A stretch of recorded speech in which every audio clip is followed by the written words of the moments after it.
Hello and welcome to another deck profile on our channel, No Heroes. This is first place from No Heroes Cup, Marvin, and yeah, hi Marvin. Hi. Yeah, maybe you want show us your deck list and Yes. talk So about your matchups and tactics. I played Kid for the tournament. Mm-hmm. My matchups were round 1 Zoro, round 2 Red Luffy, round 3 Dofi, round 4 Kid, round 5 Kid, and round 6 Zoro as well. I only lost to Zoro in round 6. And in top cut, I had top 8 was Kid, Yeah. top 4 was Zoro, and the finals was against a Dofi matchup. Oh, nice. So for the deck list, I play 2 Momonosuke, 4 Bonnie as my searcher. I play Bonnie, obviously, that's the best searcher for the deck. You can find all your key cards like 8 cost kit, 7 cost kit, 5 cost Trafalgar Law, Basil Hawkins, basically everything. Another Bonnie if you whiff, you can find blockers to protect your kit. And then I play 2 Momonosuke. This is a flex spot at the moment. I could switch it for something else, but right now I'm happy with 2. It searches for ISO, a 2k shield. In some matchups, I need Okiku to tap blockers, so I can find it with that. And also Neko to tap blockers away, or problematic units like Robin or my enemy's Okiku. Yeah, very So nice. 2 is fine. I don't use it too much, mostly in the late game, not in the early game, because I don't want to bottom deck my 8 cost kit. Then I play 4, the best unit in the game. Yeah. 1 cost blocker. Every color has one. Every color should play 4 at least. Yeah, that's right. It's so much value. You can block whatever number. They can shoot like 10k at you, 500k, whatever. You can just block for 1 cost, 1 don. And the combination blocker with another card that you show us later is broken. Yeah, you can just play them down early and don't use them for your leader and use them to protect your actual valuable characters. Yeah. Because in the game of One Piece, your characters are king. Yeah. Well, not the character king, but your characters are important.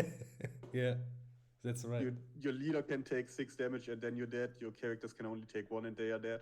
Yeah. So they are very valuable. That's right. Then next up I play only 3 Nekomamushi.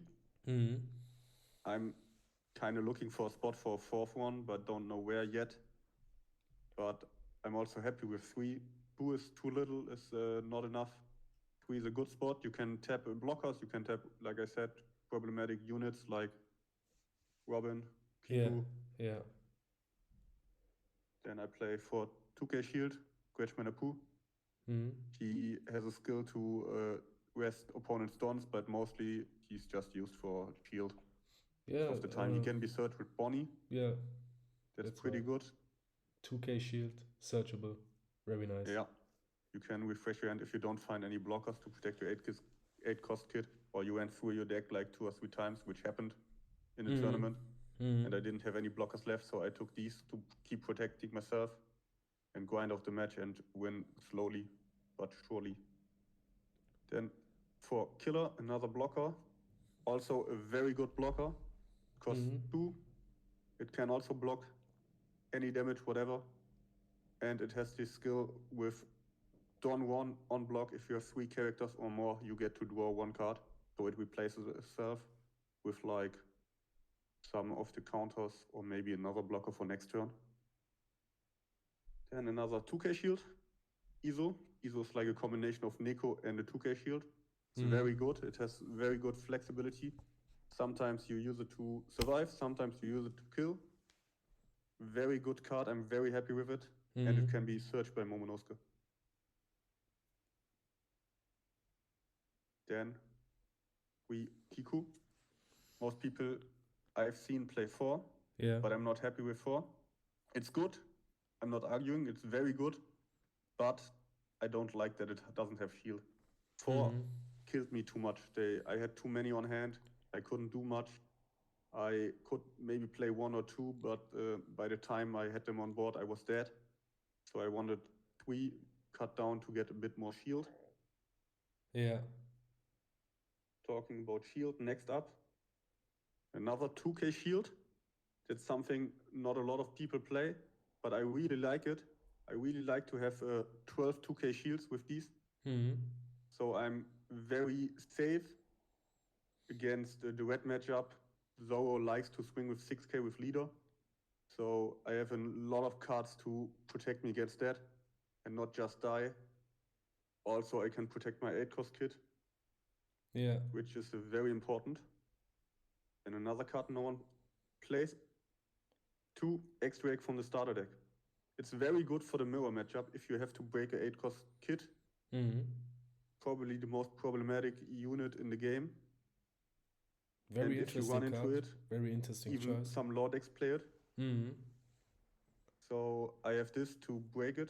It can buff my leader, it can buff itself, and it can basically buff every one of the cards that are coming now.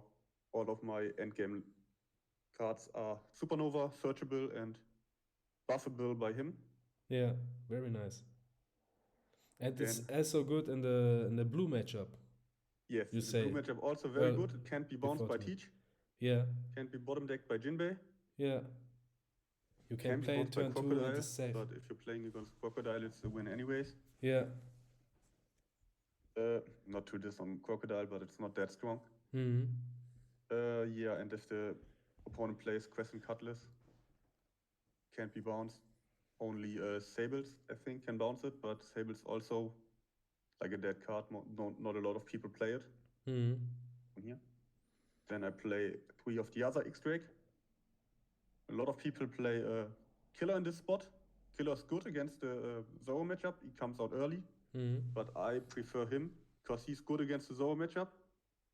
Comes a bit later, turn later, but he's also better against the blue matchup because whatever they search out for free or for 1 done, you can just kill because it comes in tapped anyways. Yeah.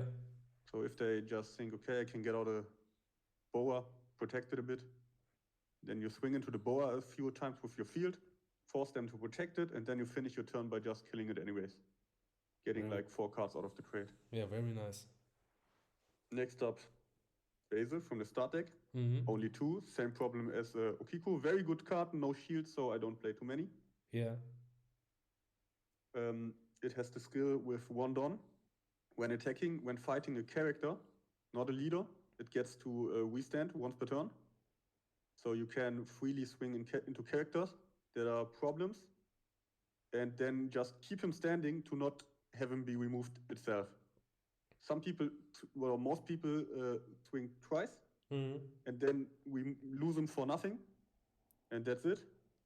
I don't like to do that, only against red, because red can pistol him anyways, so might as well take the full value.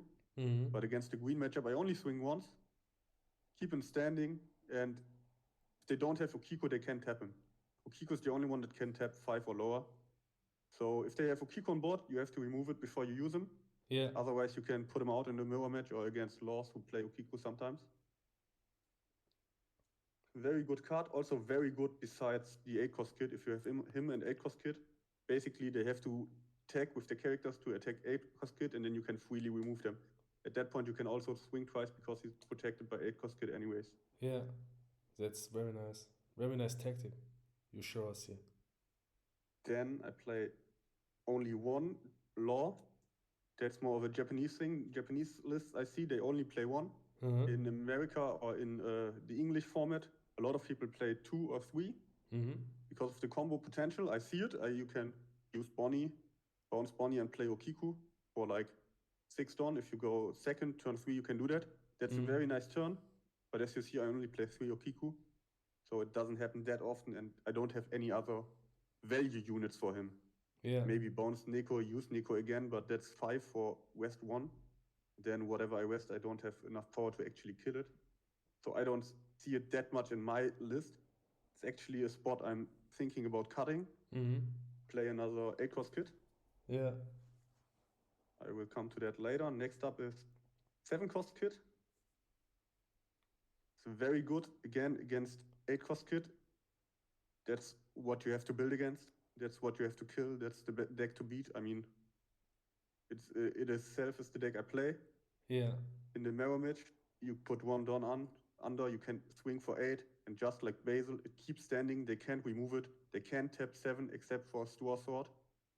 But not a lot of people play Stua Sword, and even then it's only a one-off in most decks. So they can tap it once, try to kill it. You can use these to help it survive. And then you can keep pressuring your opponent with like 8k swings with this, maybe this guy on board. Yeah. This and this are also one down here, 2 down here, 1 down here, and you have 2 8k swings already for 3 down. Yeah. It's very nice. The 7 cost is only bad in the blue matchup because of Mihawk, Yes. but that's the only in the blue matchup, I don't play him. Yeah. I use him for this card, for this. Yeah. To resend and put pressure, but the blue matchup, kind of free if you play it right. Yeah, and play against blockers early, and make sure you find the 8 cost kid, put him down on a board that you can protect him. Yeah, and you use him in the German deck profile. You say to us you use him against Kaido, your leader, and the 7 cost. That's right, or yes. Yeah. Against Kaido, I only attack with leader Mm-hmm. on turn 1, on turn 2. On the turn 1, I can't attack. I restand him for 3, and then I attack again. On turn 3, I attack 7, or if I went second, I attack for 8. Restand and attack for 8. Don't play anything. Don't play into king. Don't play into any other stuff. And then we stand again. And when I'm at 7 or 8, I just play him. And then he's already forced to either ignore him and I can pressure, or play 10 cost Kaido already. And most of the time I like to follow 10 cost Kaido with either another one or put my board down afterwards. Yeah. Like Okiku, Law, these, some blockers. Because then you're free to play stuff because you already went down 5 down. Very good. And that's a tempo swing where you can just kill him the turn after, not after 10 cost Kaido, but your turn after 10 cost Kaido. Then 8 cost Kid. Yeah. Most important unit in the deck, except for the Kaido matchup. Can protect you against blue. Blue can't kill him, basically. If you have enough blockers, can just protect him forever. Against red, he helps you because even unblockable units can't just kill you when you're at 0, because they have to swing into him again, because it's not a block. It's mandatory to swing into him even if you are unblockable. He also protects all your characters, so you can freely swing without having the problem of you losing tempo by losing your characters. He can play characters for you if you don't want to attack. If you want to starve your opponents of resources for like a turn, because you know if you give him too many, you can protect him. You just use him, play something, maybe no Kiku. Yeah, very strong. Also, you can just place him down on 8 and not use him. It's also very good. Yeah. And then play the protection for him the turn after. Like put him down on 8. When you're at 10, play 1 or 2 or 3 of these guys. Maybe something to help pressure with him on the board. Yeah. And then basically you win. Very nice. Over 2 or 3 turns by restanding a lot. Yeah, and you can take behind him. When you play him for 8 and don't use his effect, you can take your life, because next turn you can rest him and you're safe. Yeah. I would say basically against red you have to look out, but against purple or blue, when they swing at leader, you don't block of the time. Just take it, go down to 1 and then play him and then you're safe. Yeah. At that point, you have like 4 extra cards in hand to survive. And if they don't swing into you, I've seen that tactic. Some people say, okay, I don't attack your leader in the early game because then you don't have enough to protect him. You can just put him down, force them to attack him for 1 turn, and once he's down, just don't attack with him. Keep him open. Yeah. Keep your board open and then just force them to attack you at some point. Because they have to attack you at some point. And if he's on the board, they are always afraid to attack you. Even if he's open and you had 5 life, they won't attack you. Yeah. Very nice. I've seen that. So he's like probably the card to beat in OP1. OP2, not anymore. There will be some better cards. Also, black can handle him pretty easily. Yeah. By putting him cost down and killing him that way. Yeah, against red you also have to look out for Otama pistol, promo law pistol, what else? Round table. But you can play around it by placing this first, and then they want to remove it. And if they don't remove it, just keep swinging. At some point, so annoying, they will remove it, and then you can play him. Yeah. And if they don't remove it, they will be dead. So you can play around a pistol with this. Just place him down. As long as you're not almost dead. If you're almost dead, just place him down, force them to remove it. That uses some of their dons, and it gives you another turn. Yeah, very nice. Then I play 3 Paradise Waterfall, a good combo card with Kid and Law. Yeah.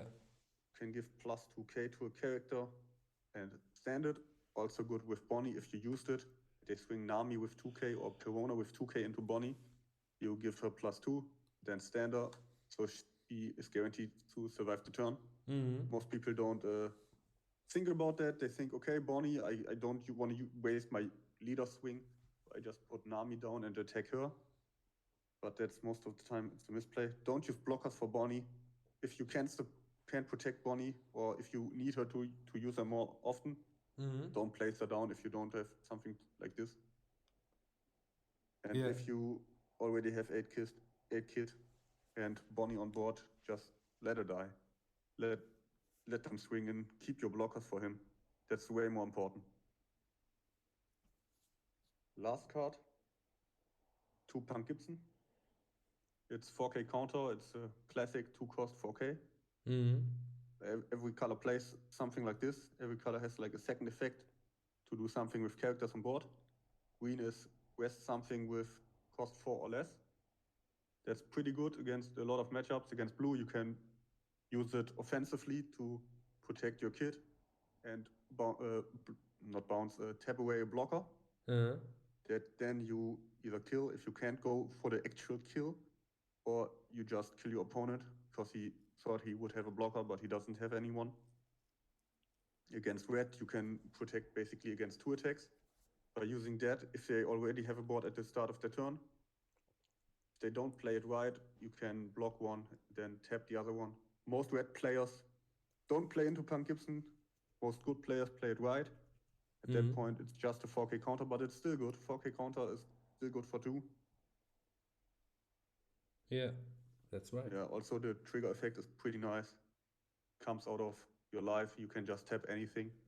One of the few cards that can tap anything in the game. It can catch people off by surprise. Yeah, they don't think about it. The trigger can be a game changer. Yeah, the same goes for Paradise Waterfall. I had in the tournament someone in the mirror match swing with Ukiko. I just take it and reveal this, and Ukiko's dead. Okay. It's like a free removal. It kills a character that's tapped with cost 4 or less. Also very good against Dofi. Yeah, very good. Yeah, that's basically it. What I would change after the tournament is this card and this one. I'm thinking about something like 3rd kid, 4th Neko. Yeah.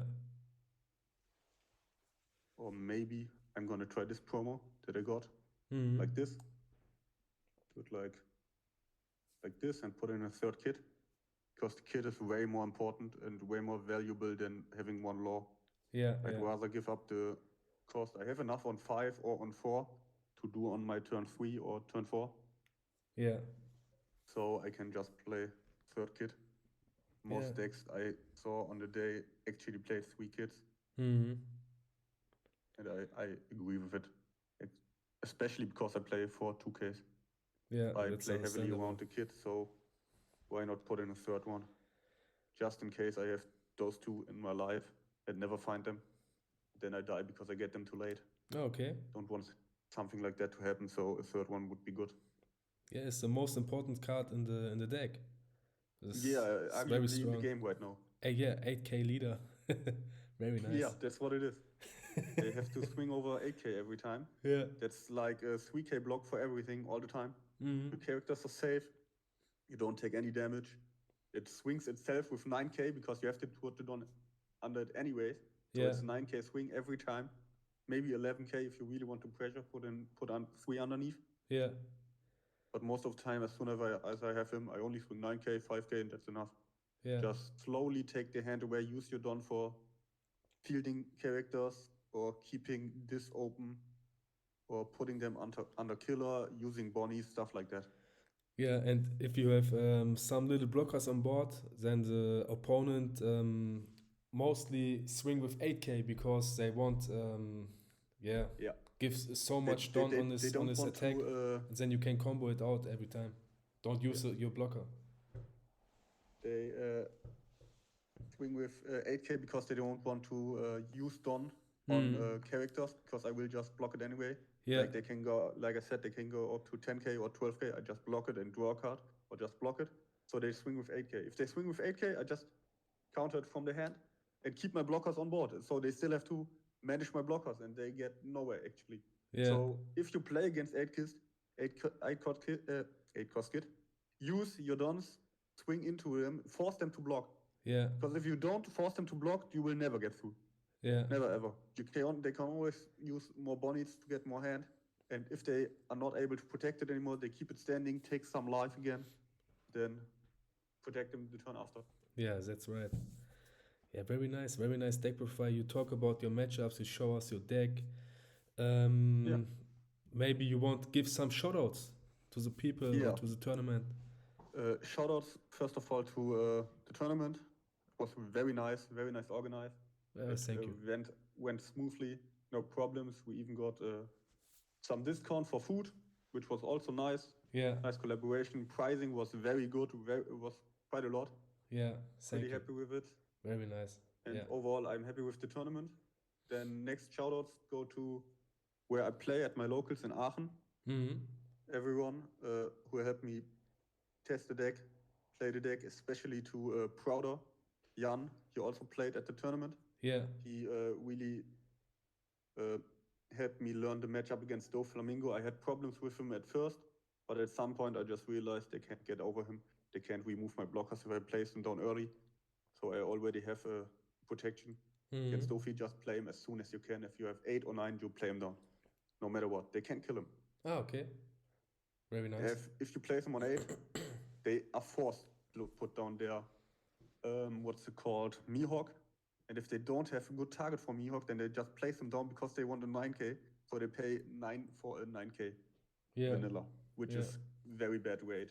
You used a lot of turn. You basically force, by playing your turn like this, you also play their turn. Because they play their 9 as soon as you want it. Yeah.